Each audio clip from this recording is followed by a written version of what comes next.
I do. I think they've got to have the grit. They've got to have the courage. You know, I write a lot about that. The gritty auditor, the courageous auditor. These are all parts of, to me, what total ethical auditing means.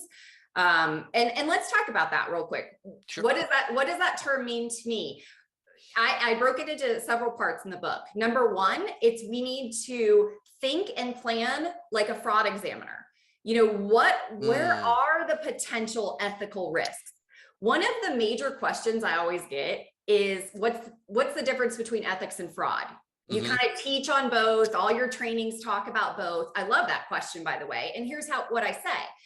Every fraud is unethical. I haven't had one person argue with me about that yet. Every fraud is unethical, but not all unethical behavior is fraud yet. And this is our opportunity as auditors to start where it could start with that unethical behavior and start influencing behavior.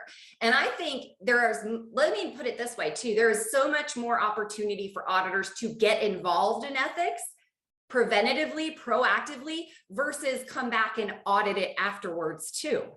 I think that we could get involved in training on ethics within our organization. But when it comes to auditing, build it into every single one of your engagements. I have a micro level kind of culture questionnaire, has questions around 4 different categories. You already mentioned one of them, tone from the top. Another is accountability. Third one is communication and challenge. What does that look like within the area? And incentives. Those are kind of the 4 risk culture questions that you can start building into every single engagement that you do. You can do interviews, you can do surveys, you can do anonymous surveys, which is going to get great information from that area you're auditing. But you can audit culture. And honestly, that's one of my favorite training programs I give because people don't think you can. And, you know, I think hopefully by the end of it, I prove that wrong. There is definitely ways, but do you have to be courageous? Absolutely.